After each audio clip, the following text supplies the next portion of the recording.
afternoon, welcome to Vanik-Ias. We will discuss current affairs of 26th February. First is PM Care Scheme for Children. Right.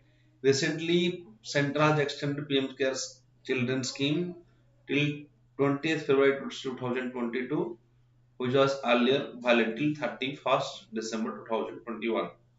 So, what is this PM Care for Children scheme? This scheme was launched in May 2021. Launched in May 2021, aims to support children who lost both or surviving parents, legal guardian, adoptive parents, single adoptive parent to COVID-19. Right? We all know that because of COVID-19, various people have been died and many children lost their parents, one parent or two parent. Right? So those children, to take care of those children, PM Cares for Children scheme launched.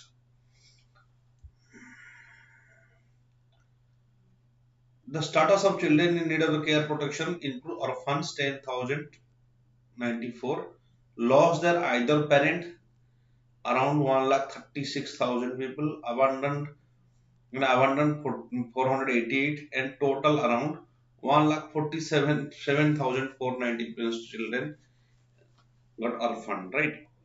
In the gender wise breakup, out of it 1,47,492 children, there are 76,000 boys and 76,000 girls, and 4 are transgender. They lost their one of the parent.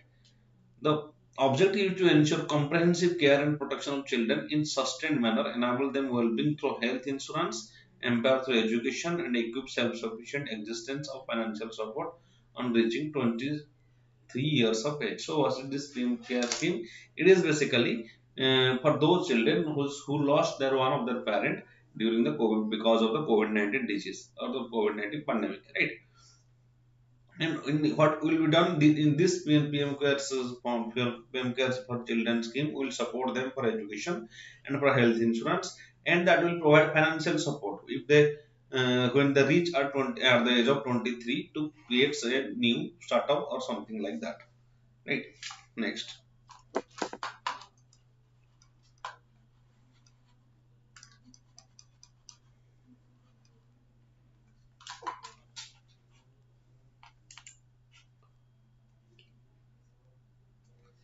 Then features of the scheme. Corpus of 10 lakhs. The scheme offers a corpus of 10 lakh to each of these children from PM Cares Fund. This corpus will be used to give monthly stipend from 18 years of their age for the next 5 years on reaching the age of 23 years. He or she will get the corpus amount as one lump sum for personal or professional use. Right. So each children will get 10 lakh corpus from PM Cares Fund, and that will be they will get monthly stipend from 18 years of age to 23 years of age. Next, education of children. The education expenses for younger children are supported by the way of admission to Kendriya Vidyalayas and private schools up to higher secondary level. The children are also supported during their higher education through either scholarship equivalent to the tuition fees or educational loans, where interest on the loan will be paid by the PM Care Fund, right? So that will also give the facilitate the education. First thing is that they will be admitted to Kendriya Vidyalayas or private school of higher secondary level, right?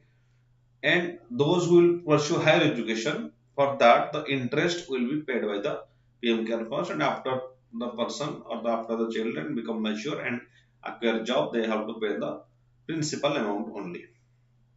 Next, health insurance. All the children will be enrolled as a beneficiary under Ayushman Bharat scheme with a health insurance cover of 5 lakh. Health insurance cover of 5 lakh. Children will be enrolled as beneficiary in Health Ayushman Bharat scheme. The premium amount will be paid by the PM Cares till the child turns 18 years, right? So here a corpus of 10 lakh, their education to women, education to children, that will give the interest. If they pursue higher education, they will also facilitate the admission in Kendriya Vidyalayas, and private school up to higher secondary level. And there is also scheme of health insurance under PM Kisan Yojana, and that will provide 5 lakh. Ayushman that will provide the health insurance of amount 5 lakhs.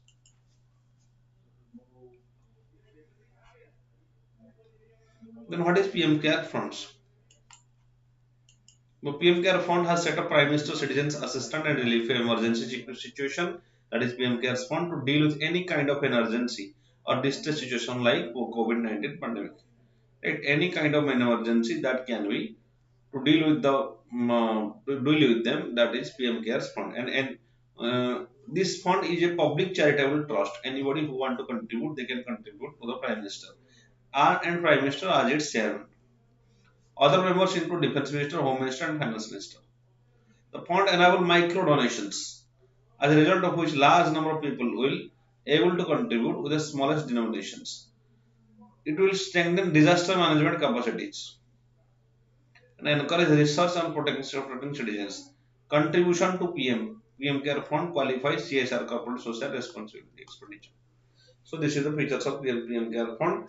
First thing is that this is a fund that will help in crisis situation or during the emergency situation anywhere in India. Second is a public charitable trust, anywhere PM is the chairman, defense minister and home minister is also there. Then that it's also support micro donations or small denomination. That's why any public can also contribute to this. If they are interested to contribute a small amount, then can also contribute. And next is that will help in disaster management, especially to tackle the emergency situation. This will tackle disaster management, and then it also qualifies as CSR. That means a company according to Companies Act 2013, a company has to pay 2% of its CSR for 2% of its profit as the corporate social responsibility for social causes, right? If any company is also paying to PM Cares Fund, that will also qualify as CSR fund. So the mandatory 2% they have to spend for peripheral work, that make that if any company wants, they must transfer it to the Pradhan Mantri PM Cares Fund. Next, what are the other children related initiatives taken by the government during COVID? One is Bal Swaraj COVID Care. What is Bal Swaraj COVID Care? National Commission for Protection of Child Rights, NCPCR. National Commission for Protection of Child Rights, NCPCR, has devised an online tracking portal Bal Swaraj COVID Care for children in need of care and protection. Right, those children who need in need of care and protection, Bal Swaraj COVID Care, they will be. It is basically launched by the National Commission for Protection of Child Rights.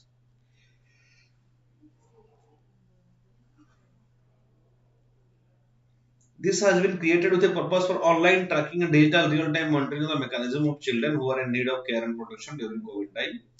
It's online tracking and digital real-time monitoring mechanism. So that during COVID time, I think there are many children who are suffering. Suppose in a particular family, the parents are suffering from COVID-19, and there is children. So in any type of emergency situation, this is an online platform that will help regarding any type of emergency of the children, that is called as Bal Swaraj COVID Care. It is started by National Commission for Protection of Child Rights. Then Project E-Vidya. What is Project E-Vidya? It is a comprehensive initiative called Project E-Vidya that initiated as a part of Atmanirbhar Bharat Abhiyan. Project E-Vidya, it is based on Atmanirbhar Bharat Abhiyan, which unify all the efforts related to digital, online or air education. Enable multi-mode access to education.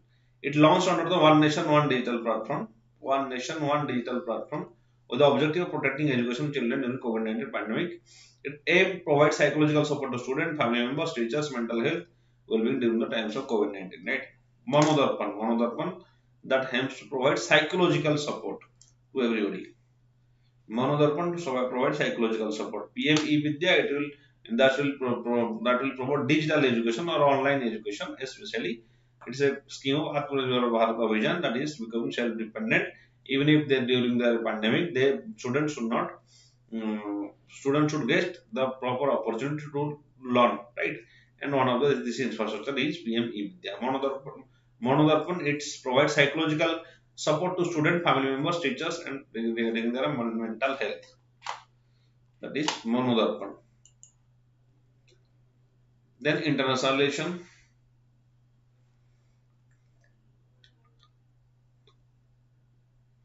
India France External Affairs Minister meet. India and France external, you know that France is a member of E5 country, hence it is very important, right? We have to also develop our relationship with France because France is to somewhat to certain extent, it is also developing its relationship with Pakistan. So we have to develop our relationship with France so that it does not go to our enemy. Recently, External Affairs Minister of India held talks with French counterpart. The two leaders discussed on the regional and global issues, including the India-EU relationship, Afghanistan situation, Indo-Pacific strategy, South China Sea dispute, Iran nuclear deal, and Ukraine crisis. Right. Currently, Ukraine crisis is going. Russia has already invaded the Ukraine. Right. Then India-EU relationship. India-EU relationship is taking a new stand after the Brexit. Afghanistan situation, there is instability in Afghanistan. The Taliban has come to the and taken over the rule, and it is going through an economic crisis. Nobody can trust Taliban. Then Indo-Pacific strategy. There is quadrilateral group, quad group in Indo-Pacific, right? New type that is against especially that aim is against China. Then South China Sea dispute, South China Sea where China is fighting with the other Asian countries, right? Where it also China China didn't obey the international arbitration. So these are the various issues that are already there discussed between India and France external affairs ministers meet. Then Indo-Pacific partnership. The two ministers early jointly launched Indo-French and call for Indo-Pacific partnership. The partnership aims to build capacities of Indo-Pacific region in terms of sustainable management of protected areas by gathering and sharing experiences, expertise that exist in the region. The key to Indo-Pacific public and private natural park managers, right? So most important that is sustainable management of protected areas. Those areas which are protected, especially those areas in marine where it is protected, then both countries will cooperate with each other to preserve them, right? Then India-France roadmap for the blue economy and ocean governance. Especially those two countries will develop their relationship in the blue economy. Blue economy means economy during economy by water, right, or sea. Both sides have adopted India-France roadmap for blue economy and ocean governance. The roadmap aims to enhance partnership in the field of blue economy by the way of institutional, economic, infrastructural, and scientific cooperation. Right? Blue economy, both state will or both country will contribute cooperate with each other so far as blue economy is concerned, right? Infrastructure, development of infrastructure, or economical support, providing support and financial support or scientific cooperation, both countries will help each other. And intensifying India-EU ties. They also agreed to intensify India and EU ties under the French presidency and the need to begin negotiation in the free trade and investment agreement to implement in the India-EU connectivity partnership strengthening metro. Right? India is developing its FTA with free trade agreement with EU. There are certain challenges also. So in this regard, France will also help in India. Help India. Then start strengthening multilateralism. Obviously, multilateralism means there is no world order. Complex interdependence. Every country must be and should be complexly interdependent with each other. That will prevent war. This also agreed to coordinate the United Nations Security Council on the issues of mutual concern. Then deepening strategic partnership. Both ministers agreed to further defend the strategic partnership, particularly in the areas of trade and investment, defense and security, health, education, research, innovation, energy, climate change. So in all these dimensions, both countries will develop strategic partnership and deepen their relationship. So both countries, India, France will cooperate in blue economy. They will intensify India and European Union ties. That they will also deepen strategic relationship that is related to health, education, energy, climate change in all this matter. And facilitating people to people contact. Agree soon to conclude the joint declaration in the intent of area sports and further facilitating people to people contact. Strengthening the long-standing cooperation on public administration and administrative reforms between relative authorities. What are the areas of cooperation of Indo-France relationship? Area of cooperation, right? We have to see wherever studying international relation, we will see where both the countries are converging and where both the complete have differences. Then what are the next steps that need to be taken, right? Yeah, so here, what are the areas of cooperation between India France relationship? Both countries have signed strategic partnership. Both countries have strategic partners since the time of Cold War, that is 1998. Since the end after the just after the end of the Cold War, that is at 1998, France was very few countries to support India's decision to test nuclear weapon. Today, France has emerged India's most reliable partner in issues relating to terrorism and crashing. So our relationship with France is developing, right? We have also bought Rafale from France, and also France has supported India's move for nuclear testing. France has supported India's in terrorism and Kashmir issue. It is then right. So these are the developments, right, between India and France. Then defense cooperation.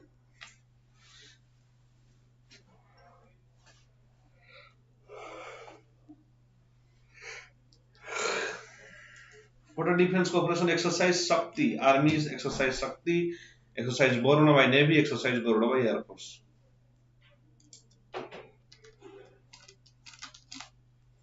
Recently, Indian Air Force has inducted French Rafale multi-role combat aircraft. French Rafale multi-role combat aircraft.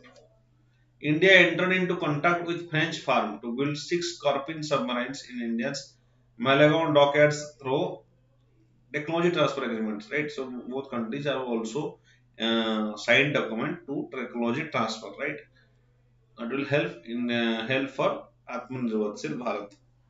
Two countries also signed for agreement regarding the provision of reciprocal logistic support. Reciprocal logistic support in both countries will help each other so far as logistic is concerned.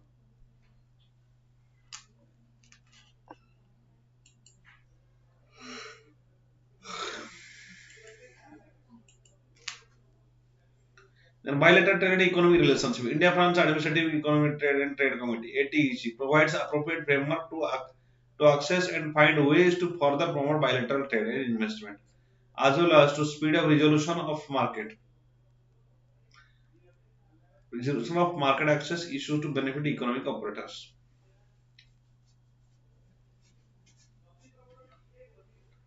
Then, so both countries administrative appropriate framework to assess the further economic bilateral trade, right? So both countries are cooperating with the administrative, economic and trade committee (ETC).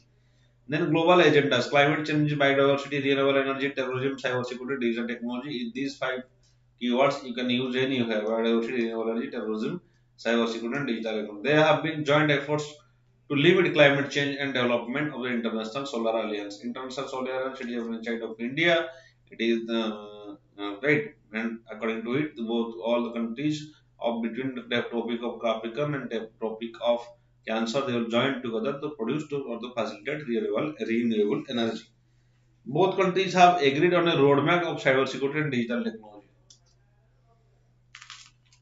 Cybersecurity and digital technology, both countries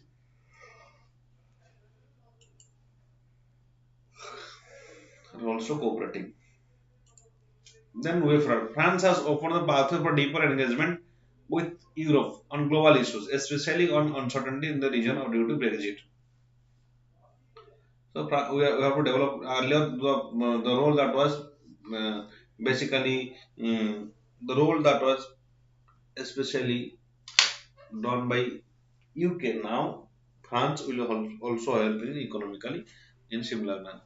The new partnership with France, Germany, and other like-minded countries like Japan would hopefully turn out to be more consequential for India's influence in the global stage.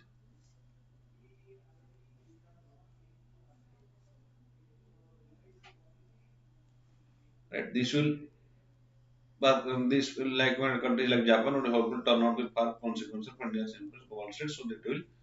So we must develop our relationship with France and also various EU countries and other developed countries, right? Because such relationships are developed between during the time of Deng Xiaoping in China, and now China is a big manufacturing hub. So we have to also develop our manufacturing to reduce the crisis of unemployment.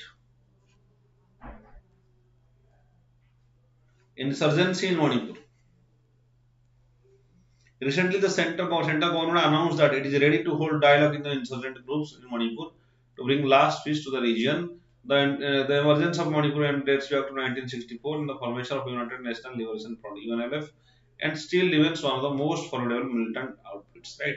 We have been seen there is parallel government. We see there is instability. There is hilly region. There is difficult terrain. That's why there is proliferation of drug addiction and drug addiction or drug transportation and trafficking, especially we call it drug trafficking, arms trafficking, all these things are going on northeastern states, right? So there is insurgency as well, and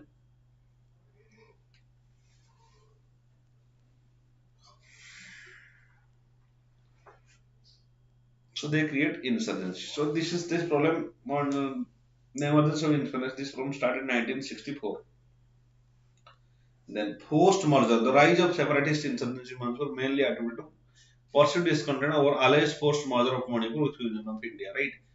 Union of India and subsequent delay in the granting full place statehood. While the erstwhile Kingdom of Manipur was merged with India in 1949, it became a state only in 1972. So after so many years, Manipur became a state, right? But it was merged in India in 1949. So we see that in northeastern states there are very small states because there is the autonomous district council, the complex, their so situation is very complex. That's why we see low investment so far as northeastern area is concerned. Very few people want to go northeastern area because there is low investment.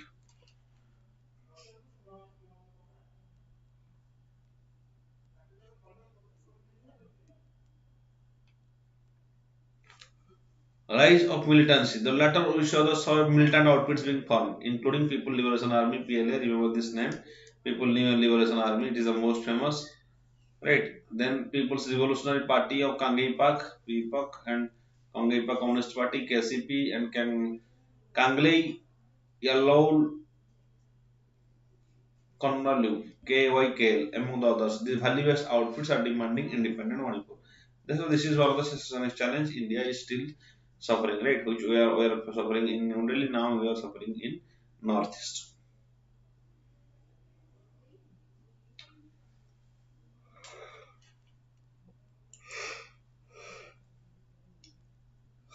The Naga movement in the neighboring Nagaland spilled over the Manipur Hill District with an SCM iron controlling most of the passing Nagalim under Greater Nagaland, which is perceived the valley in the threat to Manipur territorial integrity. Right, as national as territorial integrity demand of Manipur is increasing, that will also influence the Nagalim or Greater Nagaland. That will again hurt the sentiments of that will again hurt the sentiments of Manipur because Nagas are very powerful and they are very spread in various parts of the northeastern states.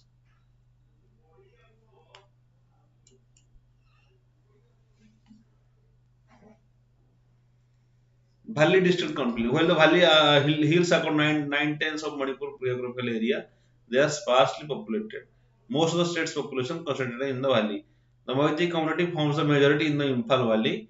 Here surrounding hill district inhabited by Nagas and Kukis. So there are Nagas, Kukis, Moiti, Nagas and Kukis.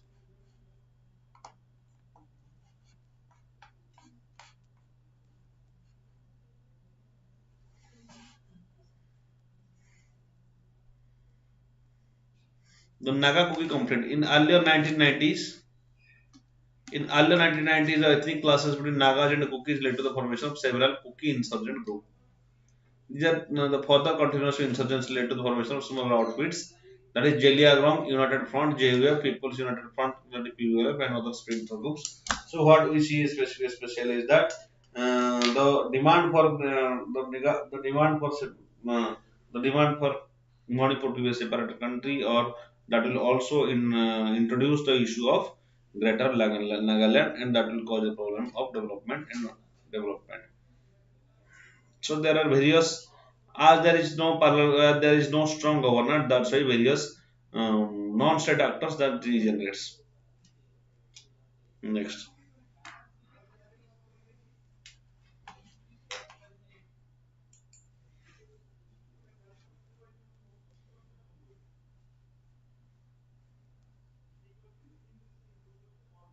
So what we have to do in Manipur, then we have to develop our good governance so that the benefits of the government must reach the beneficiary. This we need to ensure.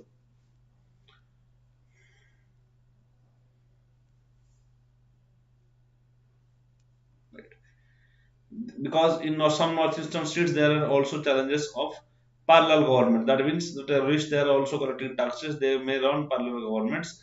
They are creating fear among the masses. Such things are going. That's why we need governor in northeastern states. Then border management. Before initiating any type of counter-insurgency or police operations, the Indo-Myanmar international border need to be properly managed. Right? We need to manage our relationship with Myanmar. Then engaging with people, connectivity and intermingling among the diverse communities of Manipur with mainland China should not be more should not be more effective and encourage national integration. So there should be that should be most effective. That if you are developing the people to people contact, so northeastern people or the Manipur people they should assimilate with other people, and other people of India they should assimilate with the Manipur people, so that after development of people to people contact they will not be eliminated, and the country will there will no threat to national unity and integrity.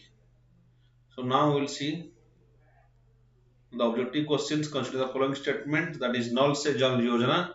What is this null se jal? Especially this is related to, so this is your to get drinking water, right? Pure drinking water. Which of the statement are given correct? It aims to provide pipe drinking water to every rural home by 2024. Pipe drinking water to every rural home. It is a component of the government's Jal Jeevan Mission. Nal Se Jal is a component of government's Jal Jeevan Mission. Provide pipe drinking water to every rural home by 2024. Here both the options are right.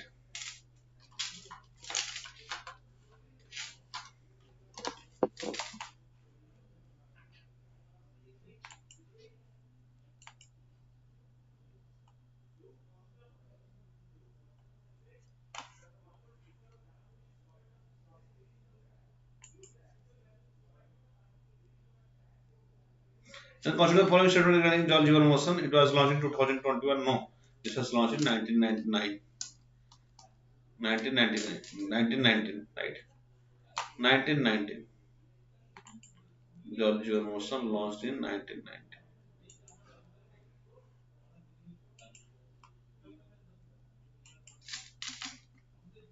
It was launched in 1919. So 1 and 3 options are right. It will provide 55 liter water per person per day to every household, and also it is under Ministry of Jal Shakti.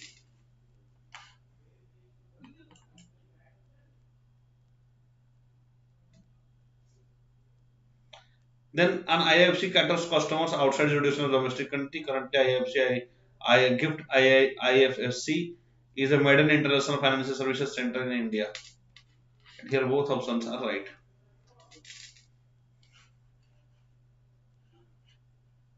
We are now using IFSC code in every banking operation. It is related to that.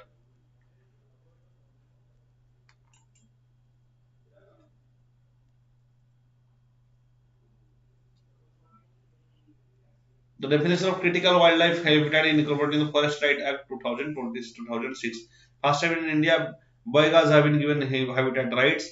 Union Ministry of Forest Climate have officially decided that habitat rights of primitive and vulnerable tribal groups. No, it's not the environment, it's the Ministry of Tribals that identify particular vulnerable tribal groups. So 1 and 2 options are right.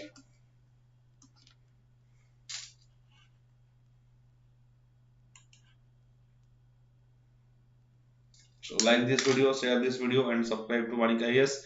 Encourage us to continue this program. Thank you.